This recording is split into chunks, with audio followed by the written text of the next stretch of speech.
Assalamualaikum warahmatullahi wabarakatuh. Perkenalkan, nama saya Teguh Ahmad Taufan dari kelas MBS 23 EKK dengan NIM kuliah 23101056.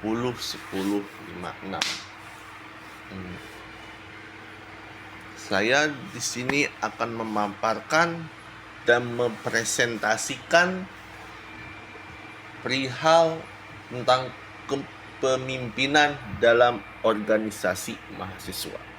Jadi yang pertama, kepemimpinan dalam organisasi mahasiswa. Kepemimpinan merupakan faktor kunci dalam keberhasilan organisasi mahasiswa. Peran pemimpin dalam memandu, mengarahkan, dan menginspirasi anggota sangat penting untuk mencapai tujuan organisasi.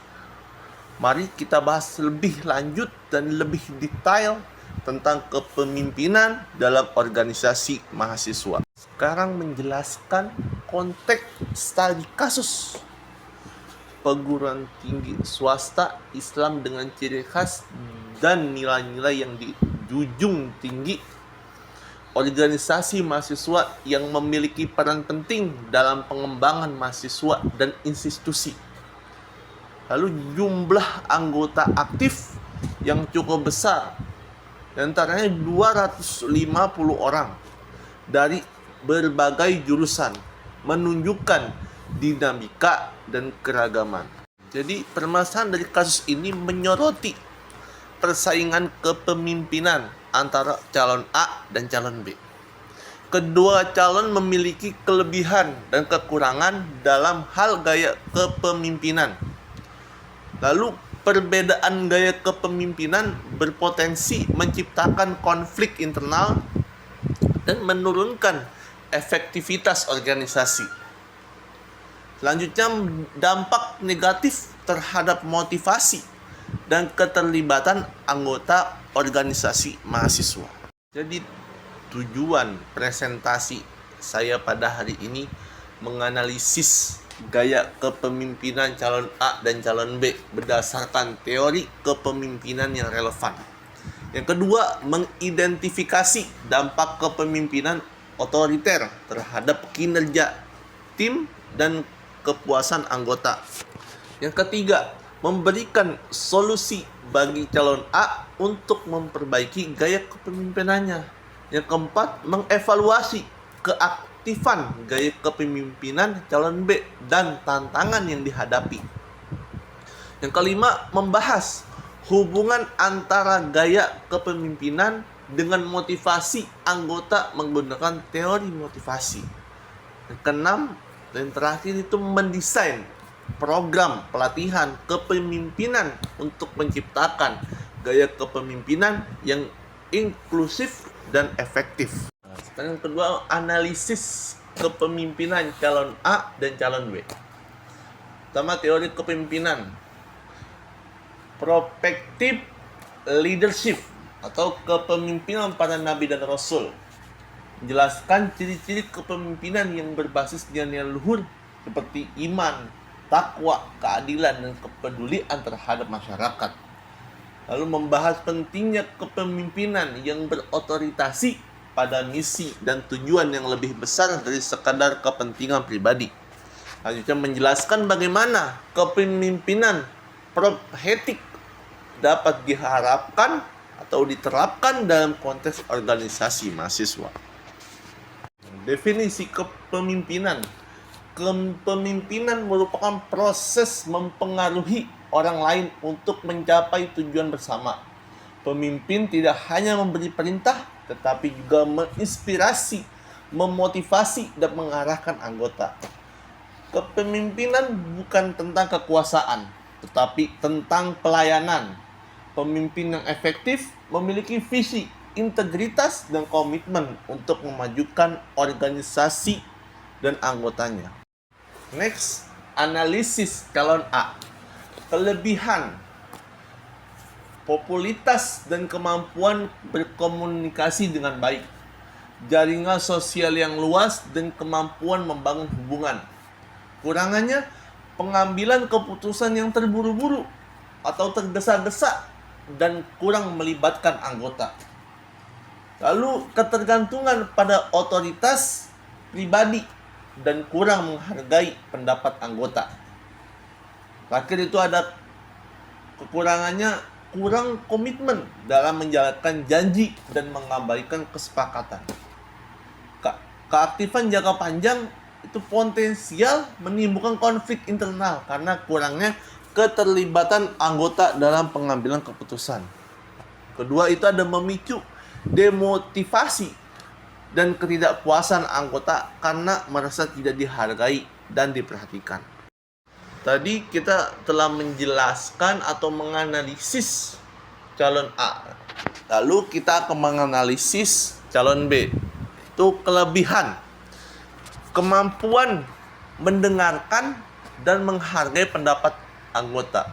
Yang kedua, cenderung kolaboratif dan membuka diri terhadap kritik yang konstruktif. Yang ketiga, berusaha melibatkan semua anggota dalam diskusi dan pengambilan keputusan. Kekurangan dari analisis calon B, yang pertama, kurang tegas dalam mengambil keputusan dan menghadapi konflik. Yang kedua, cenderung menghindari konflik yang dapat menimbulkan ketidakjelasan arah organisasi. Yang ketiga itu ada kurang mampu menginspirasi dan memotivasi anggota untuk berprestasi lebih.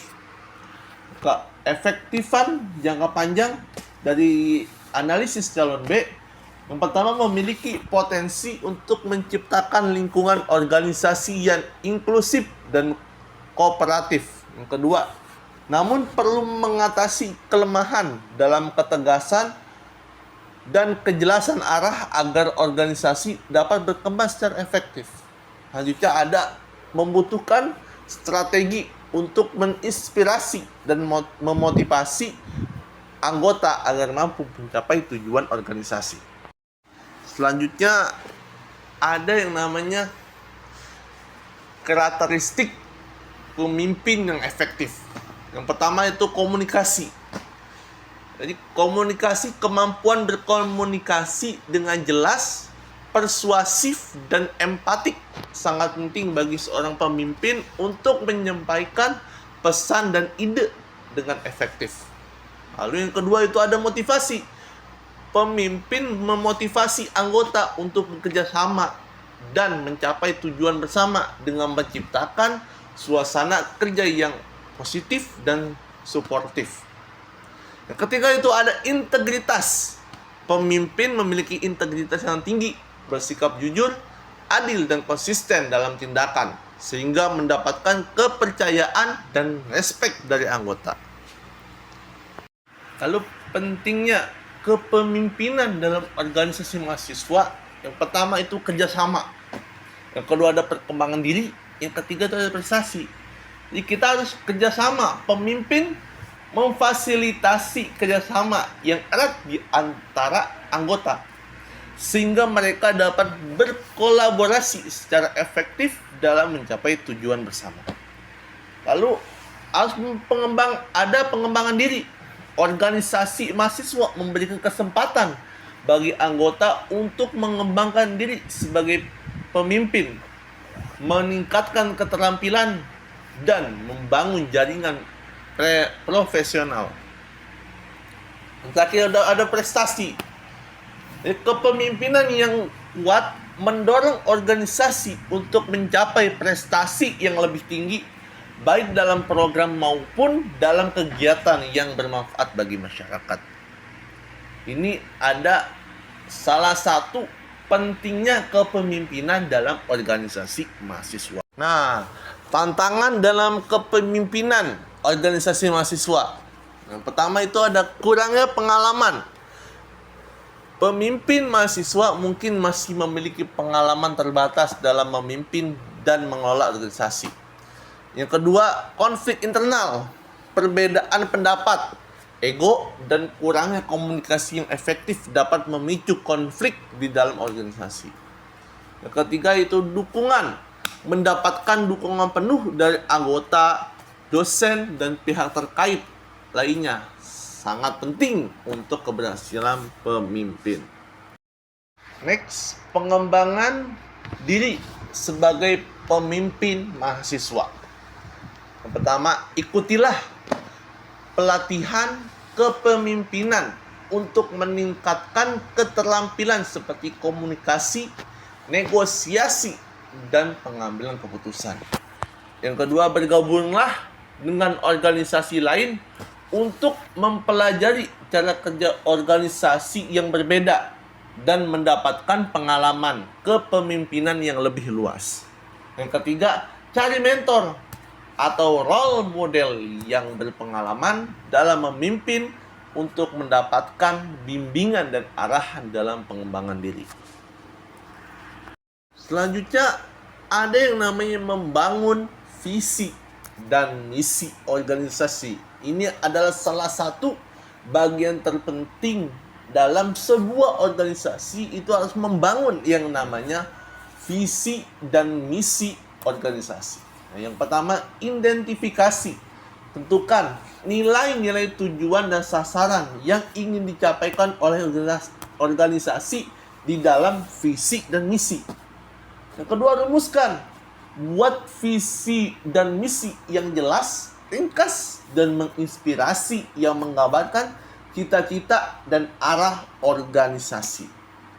Yang ketiga itu komunikasikan. Setelah kita membangun, mengidentifikasikan sebuah visi dan misi, lalu dirumuskan, yang terakhir kita komunikasikan kepada seluruh anggota. Dan kita sampaikan visi dan misi organisasi kepada anggota dengan jelas, sehingga mereka memahami tujuan dan arah organisasi yang mau kita jalani. Lalu ada memotivasi dan memperdayakan anggota. Yang pertama itu pengakuan. Berikan pengakuan dan penghargaan atas kontribusi dan prestasi anggota. Yang kedua, peluang. Berikan peluang bagi anggota untuk mengembangkan diri dan menunjukkan potensi mereka. Yang ketiga itu tanggung jawab. Delegasikan tugas dan tanggung jawab pada anggota untuk meningkatkan rasa memiliki dan kepercayaan diri mereka semua. Kita ada yang namanya komunikasi dan pengambilan keputusan. Yang pertama itu komunikasi efektif. Membangun komunikasi terbuka, jujur, dan saling menghargai untuk menciptakan lingkungan yang kondusif bagi diskusi dan pengambilan keputusan. Yang kedua, partisipasi. Jadi kita di dalam organisasi, di dalam sebuah organisasi itu harus ada namanya partisipasi. Libatkan, cantumkan anggota dalam proses pengambilan keputusan. Jangan mengambil hak sendiri, jangan mengambil keputusan sendiri. Nah, sehingga mereka masih dihargai, mereka memiliki rasa kepemilikan dan mereka merasa diakui bahwasanya mereka dari bagian organisasi tersebut. Jangan sampai kita membuat keputusan kita sendiri dan mereka akan beranggap saya itu tidak dihargai dan saya tidak memiliki rasa kepemilikan. Terakhir itu ada transparansi. Berikan informasi yang transparan kepada anggota mengenai keputusan yang diambil dan proses pengambilan keputusan. Jadi kita harus memberitahu informasi yang transparan kepada seluruh anggota. Jangan sampai kita tidak memberikan informasi kepada anggota mengenai keputusan yang telah kita ambil dan proses pengambilan keputusan. Selanjutnya itu ada memelihara budaya organisasi yang positif. Nah, di bawah ini ada 4 sebuah organisasi. Itu ada U.S. jadi Subvention. Yang kedua ada Student Association, itu ada.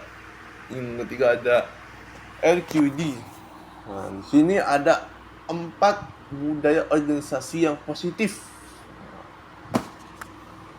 Mungkin cukup sekian dari saya. Mohon maaf ada perkataan atau kata-kata saya yang salah, mohon dimaafkan.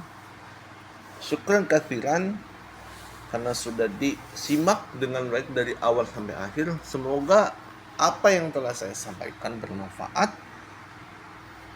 seperti apa yang ada perkataan ulama, unzur man qala wala tanzur man qala. Lihatlah siapa yang mengatakan, jangan lihat apa perkataannya. Syukran, wassalamualaikum warahmatullahi wabarakatuh.